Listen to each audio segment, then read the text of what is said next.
السلام علیکم ورحمۃ اللہ وبرکاتہ۔ وعلیکم السلام ورحمۃ اللہ وبرکاتہ۔ نحمده ونصلی علی رسولہ الکریم، اما بعد فاعوذ باللہ من الشیطان الرجیم، بسم اللہ الرحمن الرحیم۔ یا ایھا الرسول بلغ ما انزل الیک من ربک وإن لم تفعل فما بلغت رسالتہ واللہ یعصمک من الناس۔ صدق اللہ العظیم۔ درود پڑھ لیں۔ اللہم صلی علی محمد وعلی آل محمد کما صلیت علی ابراہیم وعلی آل ابراہیم انک حمید مجید۔ اللہم بارک علی محمد وعلی آل محمد کما بارکت علی ابراہیم وعلی آل ابراہیم انک حمید مجید۔ انتہائی قابل صد احترام حضرات، علماء کرام اور جدید فضلاء عظام، آج کی یہ خوبصورت محفل جو فضلاء کشمیر کو خراج تحسین پیش کرنے اور ان کی دستار فضیلت کے لیے ترتیب دی گئی ہے، اس میں آپ سے مخاطب ہونے کا شرف حاصل کر رہا ہوں۔ علماء کرام عالمانہ، خطیبانہ، محققانہ انداز میں کافی دیر سے آپ سے مخاطب ہو رہے ہیں، اور میرے بعد بھی انشاءاللہ قائد کشمیر حضرت مولانا تصدق حسین صاحب مقدس ذلہ اور صدر اہل سنت والجماعت حضرت مولانا اورنگزیب فاروقی صاحب دامت برکاتہ عالیہ آپ سے مخاطب ہوں گے۔ علماء اور بالخصوص طلباء کے سامنے تقریر کرنا یا اپنی خطابت کا زور دکھانا، یہ یقیناً مشکل مرحلہ بھی ہوتا ہے، اور میں کوئی ارادہ نہیں رکھتا کہ کوئی تفصیلی گفتگو آپ کے گوش گزار کروں۔ چند بکھری ہوئی باتیں آپ سے کر کے اجازت چاہوں گا۔ سب سے پہلے مولانا تصدق حسین صاحب دامت برکاتہ عالیہ، مولانا ساجد حسین شاہ صاحب دامت برکاتہ عالیہ، مولانا سیف الرحمن کشمیری صاحب دامت برکاتہ عالیہ، ان حضرات کی جد و جہد اور ان کے ساتھ آپ کے کراچی کے دیگر حضرات مولانا حفیظ الرحمن صاحب دامت برکاتہ عالیہ سمیت جنہوں نے اس خوبصورت محفل کو سجایا،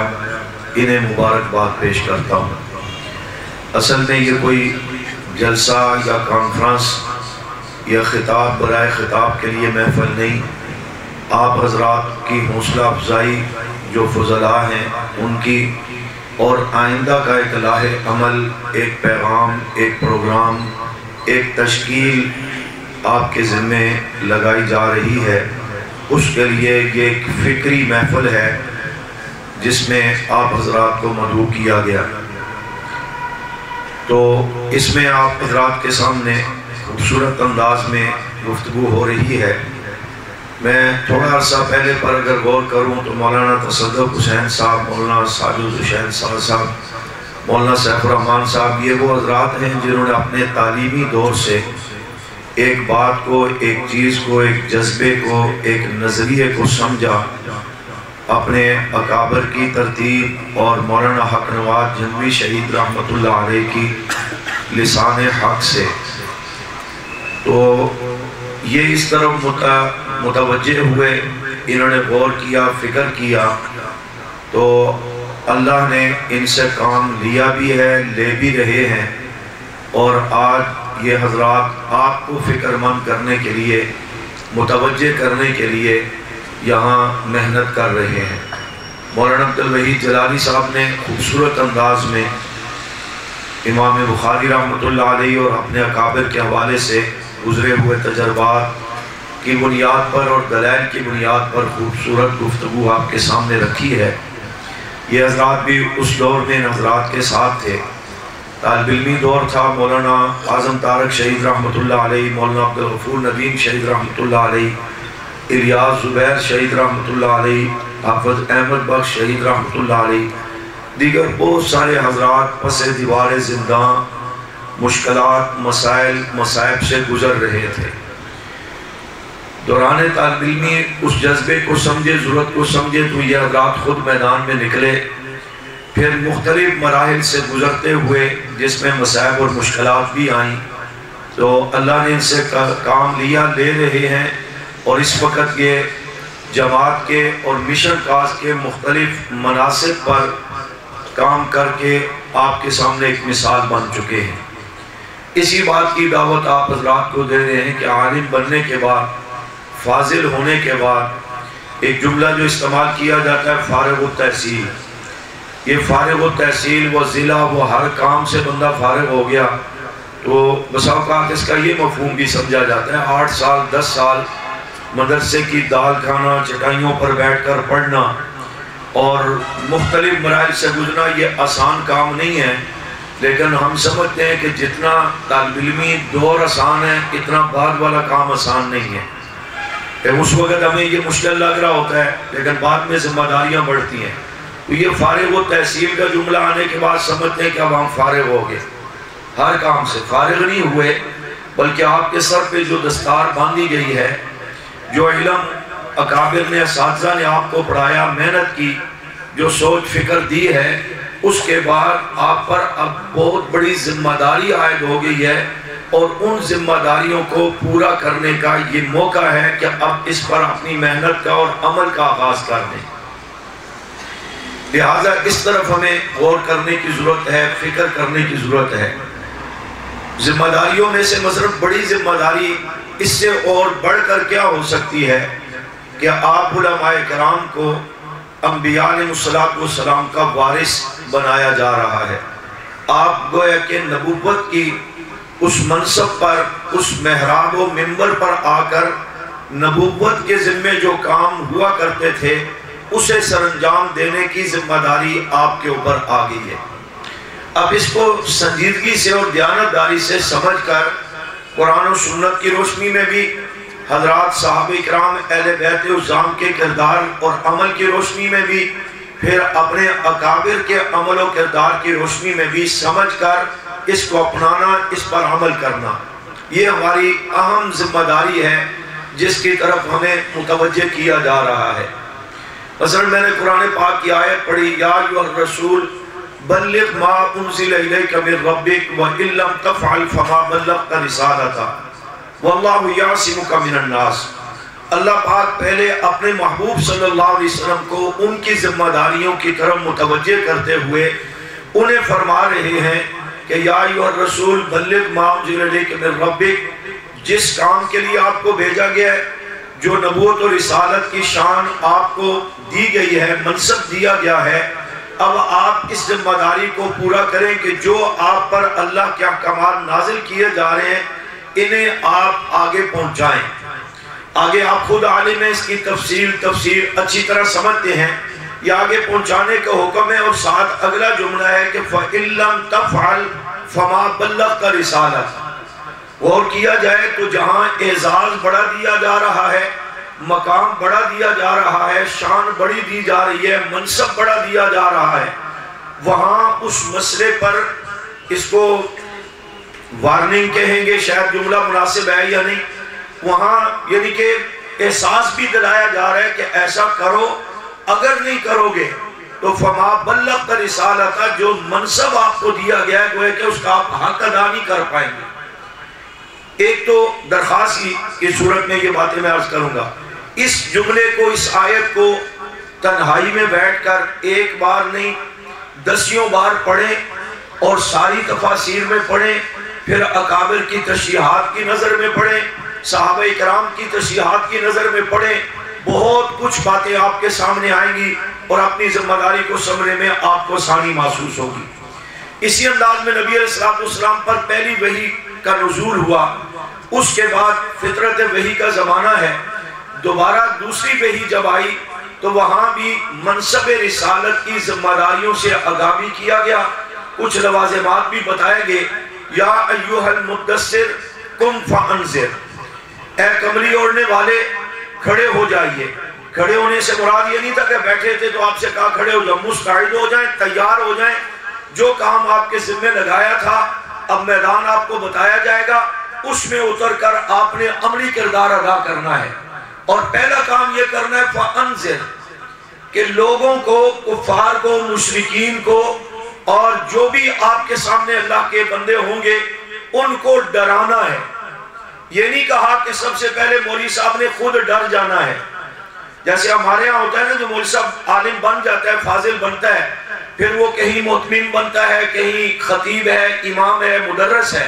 وہ بیچارہ سب سے پہلے خود ڈر رہا ہوتا ہے کہ میں اگر قرآن و سنت کے مطابق کچھ کروں گا تو کمیٹی والے کہیں گے چلو بھائی چھٹی کرو،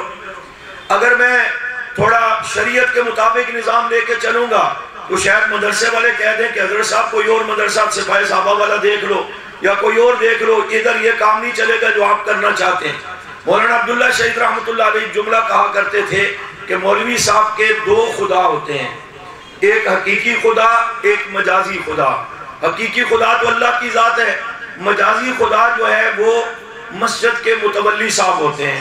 تو کہتے ہیں یہ بیچارہ اس حقیقی خدا سے نہیں ڈرتا اتنا، کیونکہ وہ تو کریم ذات ہے، جتنا متولی سے ڈر رہا ہوتا ہے۔ اگر میں نے کوئی بات کہہ دی تو متولی نے بعد میں پوچھنا ہے کہ جناب مولوی صاحب آپ کو رکھا تھا یہاں سیدھا سیدھا دین بیان کریں، ادھر ادھر نہ جائیں، مثبت بات کریں، منفی بات نہ کریں، فرقہ واریت نہ پھیلائیں۔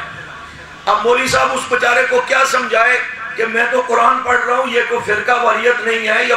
یا منفی بات نہیں ہے تو مثبت ہے، قرآن پاک ہی مثبت نہیں تو قرآن اور کی کون سی چیز مثبت ہوگی؟ اب وہ نہیں کچھ کہہ سکتا کیونکہ تنخواہ کا بھی معاملہ ہے، ملازمت کا معاملہ ہے، ناراض نہ ہونا، یہ میں گپ شپ کے انداز میں کچھ باتیں تجربات سے ہم گزرے ہوئے ہیں، تو وہ بیچارہ اس سے زیادہ پریشان ہوتا ہے۔ یہی وجہ ہے کہ یہ تو ایک چھوٹے سے متولی کی بات ہے نا، امام کعبہ عبد الرحمن السدیس دامت برکات العالیہ کعبۃ اللہ کے امام ہیں، اللہ کے اس حرم کعبۃ اللہ کے امام ہیں، کتنا بڑا منصب ہے۔ ضمن جملہ ذہن میں رکھیں، بڑے منصب کی خواہش بھی نہ کرنا،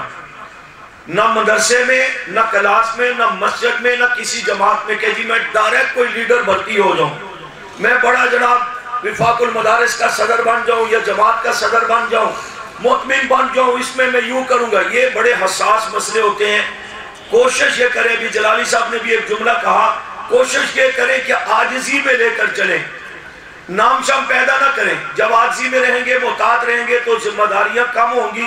احسن طریقے سے کام کر سکیں گے اور دو ٹوک کام کر سکیں گے۔ جب آپ بہت بڑے لیڈر بن جائیں گے تو اللہ کہہ رہا ہوگا کہ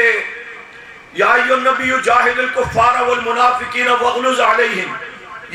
لیغیظ بہم الکفار،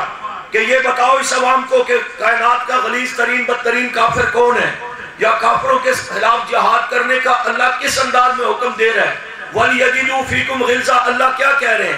تو یہ کہے گا میں کہہ تو دیتا ہوں لیکن دیکھیں نا خان صاحب بیٹھے ہوئے ناراض ہو جائیں گے، وہ فلاں صاحب بیٹھے ہوئے ناراض ہو جائیں گے، میں گفتگو اس انداز میں کروں کہ یہ وزراء بھی خوش ہو جائیں، یہ صدر صاحب بھی خوش ہو جائیں، آرمی چیف صاحب بھی خوش ہو جائیں، اللہ کو راضی کر لیں گے۔ رات کو تہجد کے ٹائم اٹھیں گے دعا کر کے تو اللہ کو بھی کہہ دیا اللہ میں مجبور تھا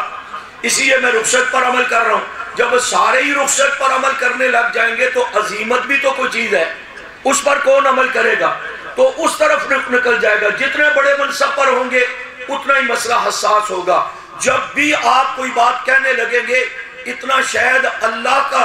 ادھر کا خوف یا وہ چیز نہیں ہوگی جتنا آپ حالات کا جائزہ لے رہے ہوں گے، حکمرانوں کا لے رہے ہوں گے، مسجد کا، محلے والوں کا، ماحول معاشرے کا، بہت ساری مجبوریاں آ جاتی ہیں اور بندہ الجھ جاتا ہے۔ مخلص ہونے کے باوجود، متقی ہونے کے باوجود بندہ الجھ جاتا ہے کہ میں کس کی بات کروں، کس کی نہ کروں، کیسے کروں۔ پھر اس کو حکمت بصیرت سمجھ کر دین کے احکام کو، اللہ رسول کے احکام کو پس پش ڈال کر کے اپنی رائے کو لے کر کے آئے گا اور کہے گا تمہیں نہیں پتا، یہ وقت کی ضرورت تھی۔ اور چند لوگ ساتھ بھی ہوں گے، وہ کہہ دیں گے کہ حضرت کی حکمت داد دیتے ہیں، یہ بڑی بصیرت سے۔ یہ مولانا حق نواز تو ویسے جذباتی آدمی ہے، خود بھی شہید ہو گیا، اوروں کو بھی شہید کروا دیا، یہ اعظم طارق نے ایسا کر دیا، یہ فلاں نے ایسا۔ وہ دیکھیں نا مولانا عبدالعزیز بیٹھا اتنے بندے مروا دیے، اگر اعظم طارق ہوتا تو یوں نہ ہوتا،